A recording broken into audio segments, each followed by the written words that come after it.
Hi guys, samahan nyo nga pala ako mag-unboxing ng keyboard from Red Dragon. And also, hindi na lang pala ang unboxing yung gagawin natin since magkakwento din ako ng mga nangyari last week sa Lumbia National High School. But before tayo magkwento, let's unbox the keyboard from the Red Dragon. Ano nga ba ang mga specs nito? Pala to ay Storm Razor Pro with 3 modes connection and gasket with a multi-layer padding and RGB with backlight na nga din. So ito nga palang lalaman ng box.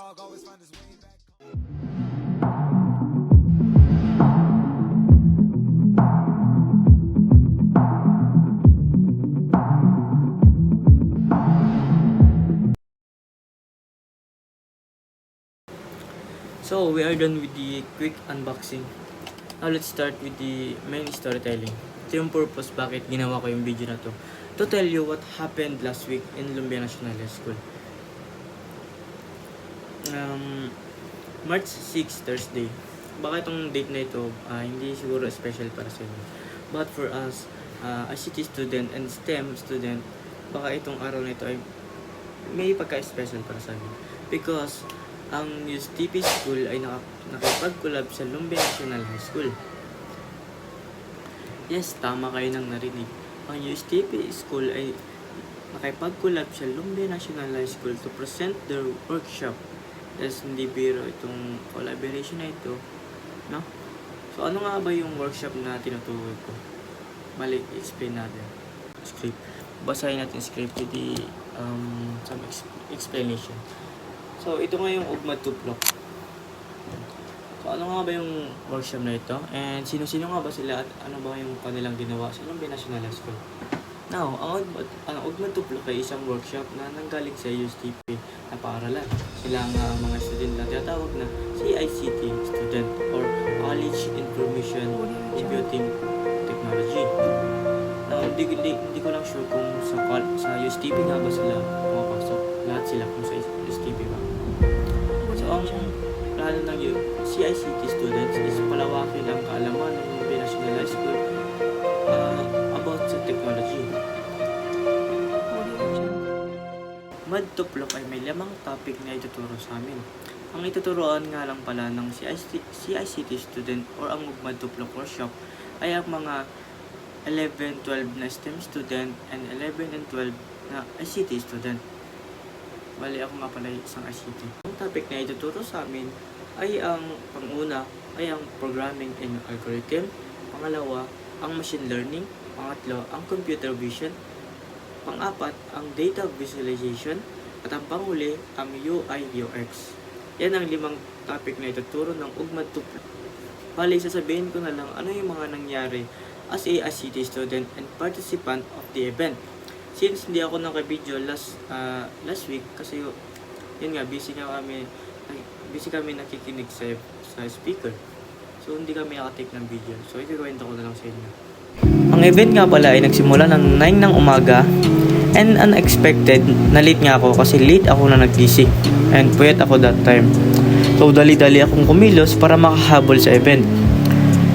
And nung nakarating na ako sa school, ang akala ko ay nagsimula ng event kasi nga late ako. Pero medyo wala pa pala nangyari. At nung pumasok ako sa court, sa may bandang gilid, doon may registration. Feel ko attendance yun eh. So medyo delay nga ang event. So dapat na yung magsisimulang event. So habang nakikinig kami, dito na nga lumabas ang mga speaker. At isa-isa nilang ipinaliwanag ang 5 topic na sinabi ko kanina. At syempre ipapaliwanag ko sa inyo isa-isa rin since wala akong video na nakuha.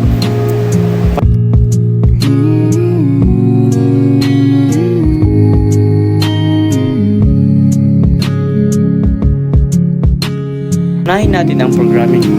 Ang programming, ito ay isang proseso na pagsulat ng utos o code para makontrol ang isang computer. Gumagamit ang programming ng iba't ibang programming languages tulad ng Python, Java at iba pa upang makagawa ng software tulad ng laro, website at apps at iba pa. Sa madaling salita, ang programming ay isang sining ng pag-iisip sa computer gamit ang utos at logic upang makabuo ng pakipakinabang na mga sistema. Para ka lang nagtuturo sa isang robot kung paano gumalaw. Gamit ang programming, tinuturuan natin ang computer kung ano ang gagawin sa pamamagitan ng pagsulat ng mga utos at ito ay susundin nila. Sa algorithm naman, ito naman ay isang hakbang-hakbang na solusyon sa isang problema. Para itong recipe sa pagluluto, may tiyak na hakbang na dapat sundin upang makakuha ng tamang resulta. Ang magandang halimbawa dito ay ang pagsisilpilyo ng ngipin. Ang unang hakbang ng pagsisilpilyo ng ngipin ay kumuha ng sipilyo. Pangalawa, lagay ng toothpaste. Pangatlo, sipilyohin ang ngipin at kapanan ng pakaliwa. Ang panguli ay banlawan ng tubig. Ito ay isang magandang halimbawa paano ang algorithm gumagana.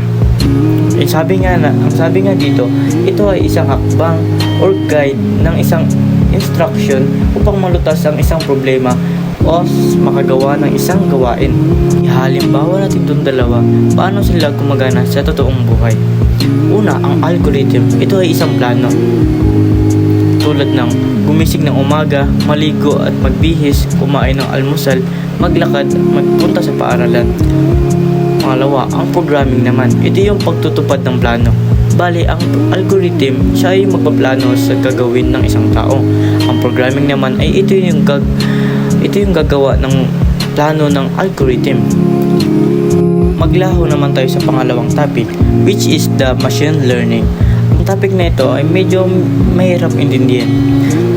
So, ang machine learning nga pala ay isang sangay ng artificial intelligence or AI kung saan natututo ang computer mula sa karanasan o datos nang hindi ito direktang inuutusan kung paano kumilos. Sa halip, na-program ito ng mano-mano at inaaral ang pattern ng datos o gumagana sa sariling desisyon.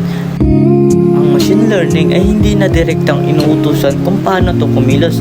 Sa halip, kailangan lang natin mano-mano aralin ang computer at mababase ito sa kanyang karanasan para gumana.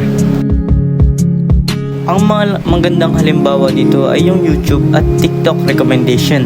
Ang ML o machine learning ang dahilan bakit ang mga videos na lumalabas sa feed mo ay batay sa huli mong pinanood o nilike, diba? Tandaan kung paano natututo ang isang bata sa pamamagitan ng paulit-ulit na karanasan. Ganon din ang ginagawa ng computer sa pamamagitan ng pag-aaral sa malaking dami ng data. Hindi na kailangan sabihin sa computer ang bawat detalye kasi kusang inaaral nito ang pattern na ginagawa ng desisyon batay sa natutunan. Now, tapos na tayo sa topic na yan. Ang pangatlo naman ay ang computer vision. Medyo may pagkahawig ito sa isang topic na napaliwanag natin kanina, kundi ang machine learning.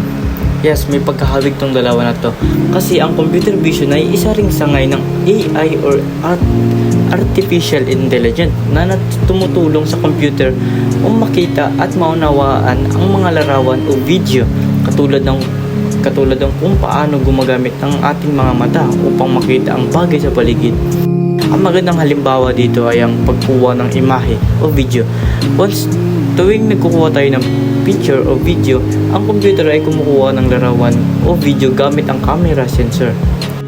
Ang ating mga mobile phones ay may sarili-sariling camera. Ang ating mga camera ay gumagamit ng computer vision. Ang pang-apat, ang data visualization.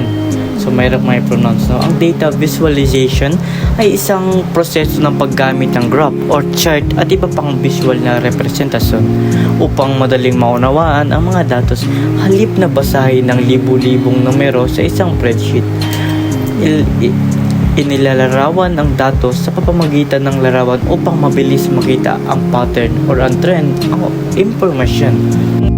UI or user interface ay ang mga itsura ng disenyo ng isang website o mga app. Ito ay bahaging nakikita o ginagamit ng tao. So, napansin nyo ba yung mga icons na sa inyong home screen? So, ano naman ang UX o user experience? UX ay karanasan ng user o habang ginagamit ang isang produkto, layunin nitong gawin madali, mabilis at kasi-kasiya ang gaggamit ng app o website. Halimbawa na lang, gagawa ka ng isang digital app.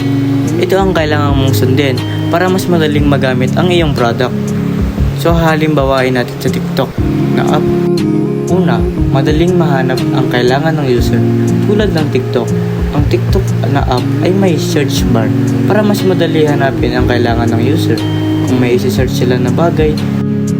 Pangalawa, hindi dapat nakakalito ang flow ng paggamit ng iyong product. Tulad ng TikTok, kung gagawa ka ng video, i-click mo lang ang plus button.